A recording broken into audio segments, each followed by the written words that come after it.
Hi, everybody. Welcome to South Olympic Branch episode number 41. I've been lighting some things up around here. As you guys are aware, I've got a number of things going on with the railroad projects all at once. One of the things I'd really like to see is the lighting back on the buildings over here at the Sassam Industrial Area. I ordered a couple of things, a lot to love, I think they call it, power adapter, which I'd used one of these before. That's this piece right here. And then there's one of these, oh no, that's OONO, little power distribution blocks, and these pigtails. Plugging in this pigtail to the power cord here, and then connecting it to that block will allow me to have a lot of little outputs for lights and such. So let's see. This has got a pass through on it. I don't think it matters which side you actually put it in, but it's just, screw terminals. And I gotta back this off. It's a brand new one, so sometimes these things like this will come locked in the upright position, as it were. So you have to kind of like rotate them down until your jaws are open, and then grab the wire and shove it in there.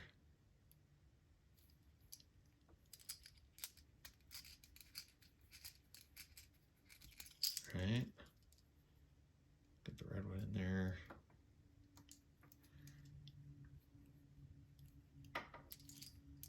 Just like that.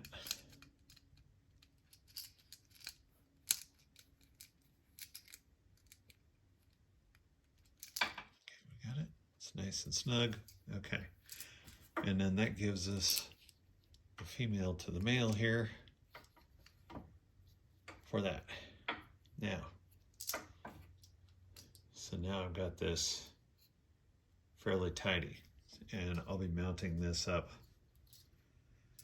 on the upper part of the underside of the layout here. I'm just going to unplug that for the time being, even though the power's not on. So after giving it entirely too much thought, I decided to mount this thing between the braces here, and some of the wires from the office of the Olympic Foods will come over this way and mount into it. And then the main wire cable for it's right here. Now I managed to get that kind of wrapped around my DCC bus. I'll change that. But I can do that because it just plugs in. And we'll go from there. Okay, so for starters, that light's just really too bright. So I'm going to need to do something, and I think maybe I can put a resistor in line with that and bring that brightness down a lot. Now with an 800K resistor in between there, it looks a lot better. It's still a little brighter than it really needs to be, and I still need to line the inside of the building so the light doesn't show through, but that's, like I said, that's better. So with the lights on in the room, you can't really even see the lighting is on in the building. I'm going to dim the lights and see at what point we can start to tell. I can kind of see them from over by the switch now. They're almost all the way off. Of course, it's still daylight outside. Let's see. Yeah, you can definitely see the lights on in there now. I found a 800 ohm resistor that I added to the light strips that are stuck to the bottom of the underside of the roof, and that helped. I could probably even go like 1200 or even 1400, but when the lights are on, you can't even tell the canopy light or anything is on, so there you go. So I can see some light leakage that I'll have to take care of. The only real issue I have with putting lighting in buildings, because I think it looks cool, is that now I have to figure out some kind of interior or window dressing for the windows. I was fixing the lighting on the canopy here, and the wires needed to be lengthened and a resistor put on that, and they were getting pulled on a lot as I was working on it, so I put a square piece of tubing in there as reinforcement. And now I got to shove everything back in the hole. Okay, so years ago, I found these little LEDs that were done up on eBay. Now, I've never been able to do the fine soldering. Apparently I can't open this bag either. That this kind of nano LED would require. But somebody out there was making these things, attaching a little bit of probably 36 gauge wire to them or something, and had them. They were selling them. I don't remember how much they were, but I don't remember they being very expensive. So, man, these things are small. Look at that. So, what I want to try to do is put them in the hole that I have in the back of the buildings above the doors here. You'll see a little hole there. And I when I did this, I did it right into the back of a little piece of styrene there. So now we're going to see how this looks if I put if I connect this to a little LED tester.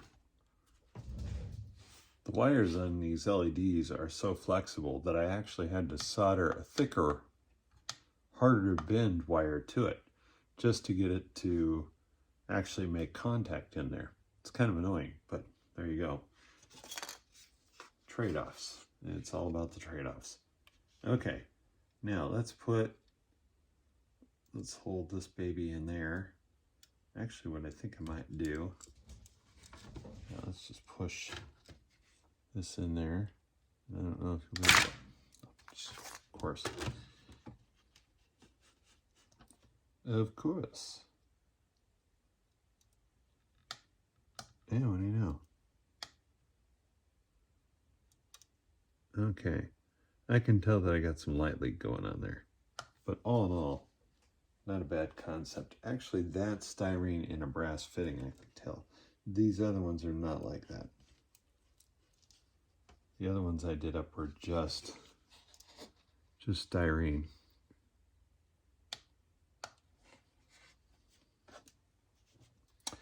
I think that's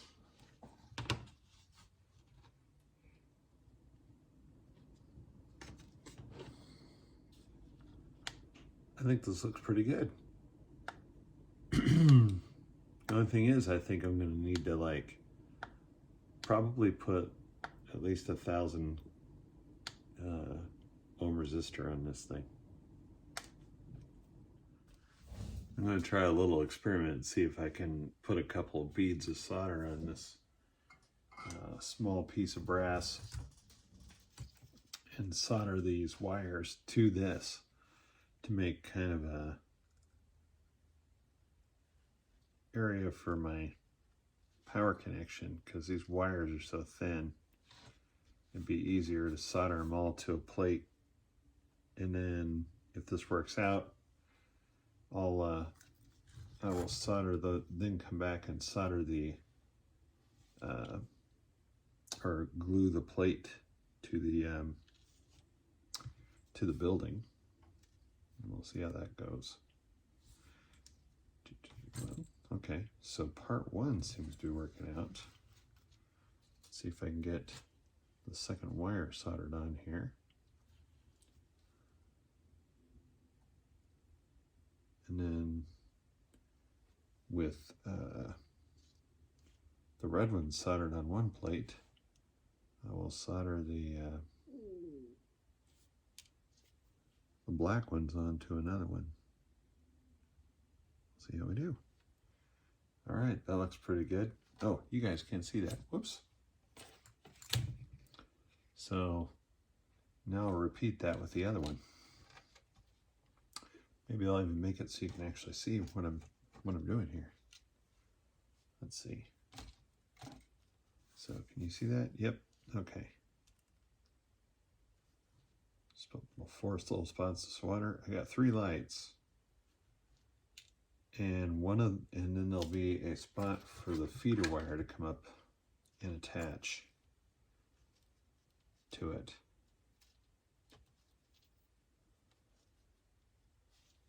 And with any luck, I'll then have 3 working lights with 1 set of feeders. See, that doesn't want to come off there. And it's a little hot. Okay.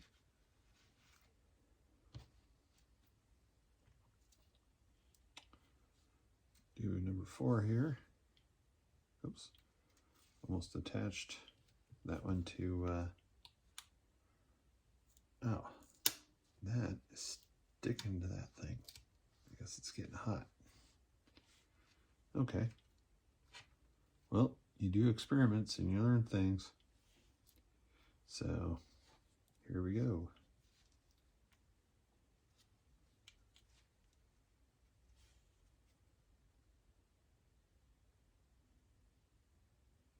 All right. 2 pads for the wiring. Set that aside for a second.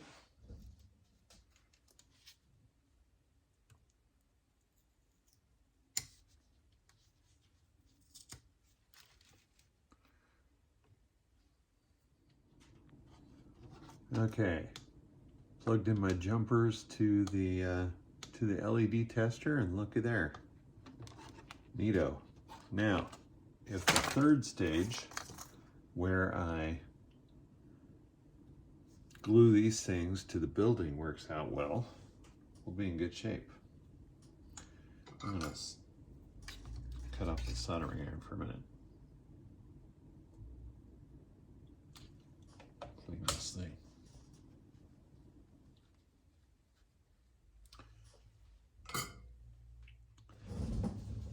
Some kind of miracle that still works after all the wrestling I just did with that. Well, the CA does appear to be sticking the brass to the back of the plastic there. And I've used blue tape, as you can see, to kind of hold the wires. But nobody's going to be able to see this anyway.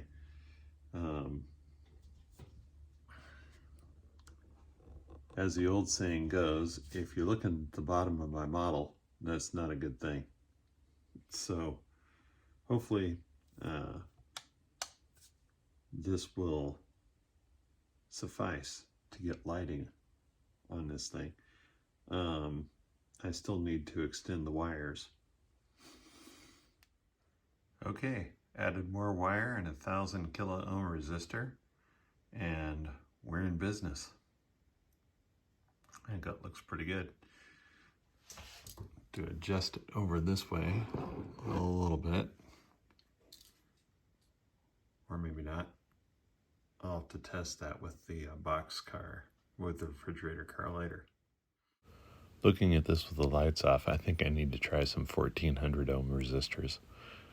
I was also thinking about how the soldering made the brass stick to that shim I was using as a heat barrier between that and the cutting mat.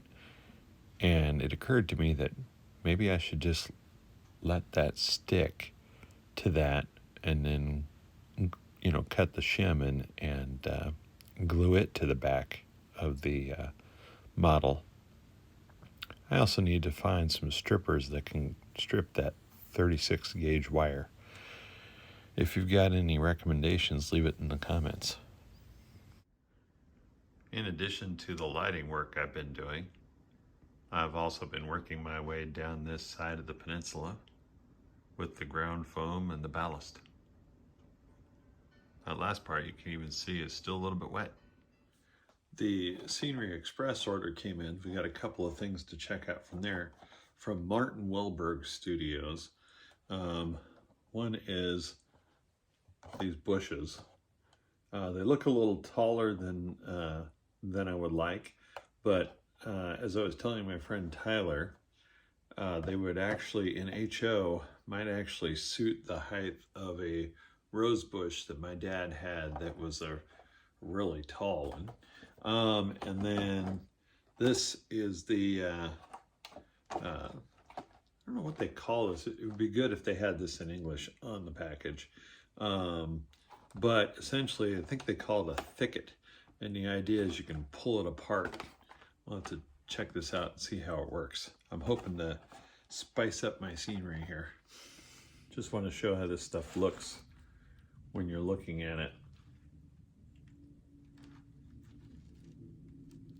Looks like a pretty good briar patch. Time for some scenery experimentation. I've already put down some Aleene's here, and I'm just gonna use my brush, my glue brush here to smear and stipple that. And I've got a bit of the thicket.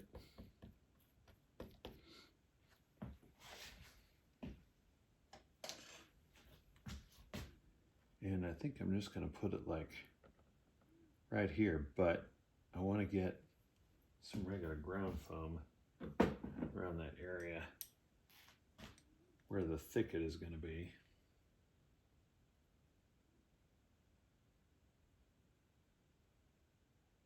Because it by itself is not going to do the trick. It's going to have to be surrounded. And then that in there. It's pretty good, but it needs more. Needs more ground foam.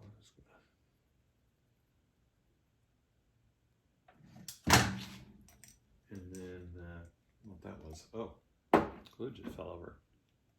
Well, it's not leaking everywhere.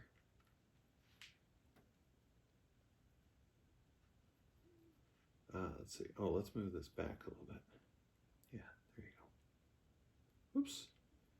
Got some on the ballast, but you know what? The ballast is already dry. So just going to pile some stuff up there.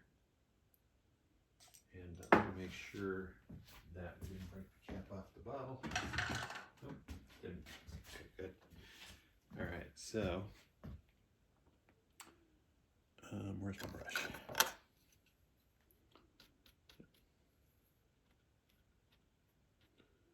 Spreads around there, make sure it like kicks in underneath the bush too, because yeah.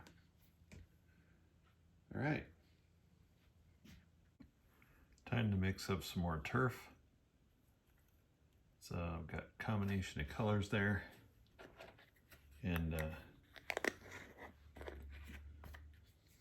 I just put the lid on the container and drum it.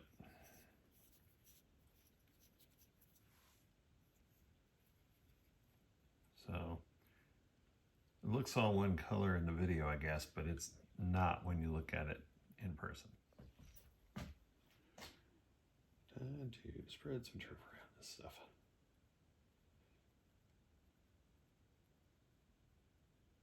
It's hard to tell sometimes which, you know, I've debated whether I should put down little tufts like this first, or the turf, because you know, you want to get a good, you want the tuft to have a good hold, but at the same time you want the turf to be surrounding these things, and I think I find that my best bet seems to be to go with tufts first.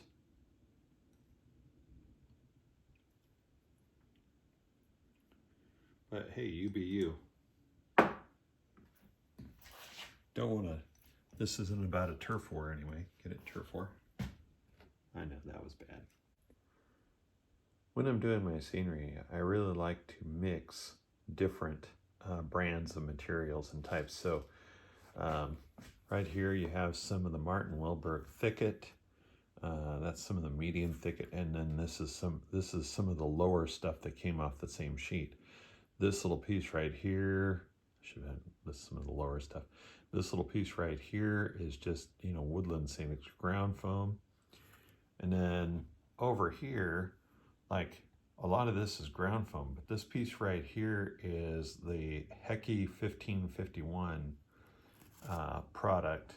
And so is that right there. And see, you get down here, this is some of the thicket, and that's just sitting there. I haven't actually glued it in place. Well, actually it has kind of a sticky back to it, so it kind of stuck, but I could peel that off. But I find that the mixing of products tends to make things look so much more realistic. I think, as I've probably said before in life, you know, we strive to be consistent in things that we do in our work and all of that, but nature is not. Nature is random. So I think it's turning out good. Been feeling a bit slow this week, and in honor of slow, let's watch this Great Northern Switcher number 162 take us on a little tour of the layout.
That's going to be it for episode number 41. Until next time, thanks for joining me.